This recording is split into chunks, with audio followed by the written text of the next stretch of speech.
In this video, I want to talk about why it's important that you become better, not bitter. Being bitter in your life is the reason why you're holding yourself back from your success, from social success, and from many different aspects in your life, which could be so much more better if you just became better instead of focusing on the past.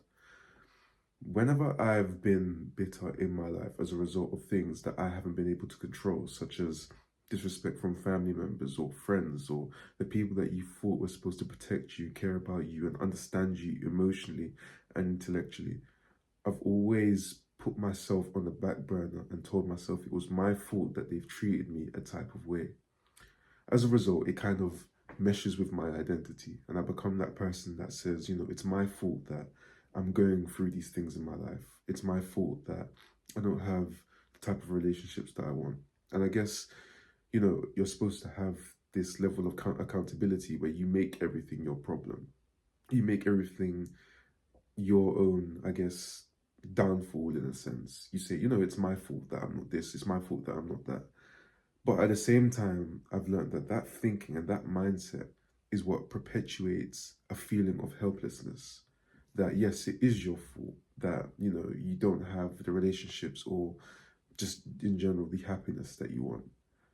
But then I urge you to take it in a different stance, in a different kind of viewpoint, if you would. If you learn to become better, whether that be you gain more skills or you gain more accountability, you gain more resilience, you gain more discipline, you gain more strength in yourself in general, who do you become? What do you become? You become somebody that isn't capable of complaining about their situation. Instead, they choose to change their situation no matter what it is they go through. For example, think about a time where you've done something that you've enjoyed so much. Let's say, for example, a hobby. I don't know, maybe for you that could be sports, maybe that could be content creation, maybe that could be, I don't know, going out with some friends and doing something that's fun, or any sort of thing that you love to do. You've likely never made an excuse not to do that thing, maybe on the odd occasion here and there. But if you compare it with something else that you don't really care about, you 90% of the time will not make an excuse to do the thing that you want to do because you enjoy it so much. You've got that resilience, you've got that strength, you've got that understanding, you've got that ability that you enjoy this thing so much that you're willing to do it non-stop. It's like that. But in terms of things that you don't enjoy, or things in your life, such as your career or maybe a business where things are going a bit slow, you're working with people that you might not like or you might not enjoy, you've got to have a newfound resilience. You've got to build on the back of whatever you're facing right now and become stronger because of it. Becoming better, not bitter.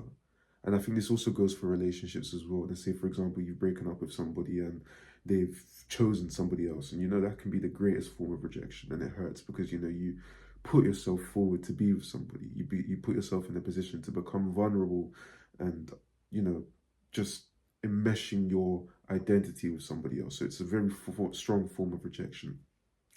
Why be bitter when you could be better? Why be bitter when you could, I don't know, go on a few more holidays, learn to love and respect yourself more, make more money, upgrade your dress sense, speak more fluently, read better, become more sharper, get a new person to fall in love with. Maybe not immediately because that's not the best thing, but you know what I'm saying. There is no point in being bitter about the situation in which you're going through at the moment. Sometimes it's very difficult to not build resentment for things that are happening in your life, and as well as towards the people that are in your life, especially if they haven't really helped you and you feel like they owe you some sort of reciprocation in terms of how they support you, especially if they're family members or friends or maybe a relationship. But at the end of the day, you can't control anybody's actions. You only can control how you deal with other people and how you respond to how they treat you. And so that's why it's always been said that it's always inside of you that you must worry about, not outside of yourself, because everything external is something you can't control. Whatever happens in this life, to everybody else, it happens as well. Nothing that happens to you is exclusive to you, it's exclusive to everybody else. It's about how you deal with it. So it's always important that you become bitter and not better. Wait, sorry. Better and not bitter. In my life, I've had to learn this very drastically in terms of the fact that I used to take a lot of my emotions out on other people not necessarily in a sort of violent way, but I would shut down, I would cut myself off, I would, just take a step back. And you know what? There is a time and a place for setting your boundaries and protecting your space. However, you do that not knowing that you're pushing away certain opportunities, you're pushing away certain people when they're doing things subconsciously and they're not doing it maliciously or on purpose. And then as a result, you're degrading certain relationships with people.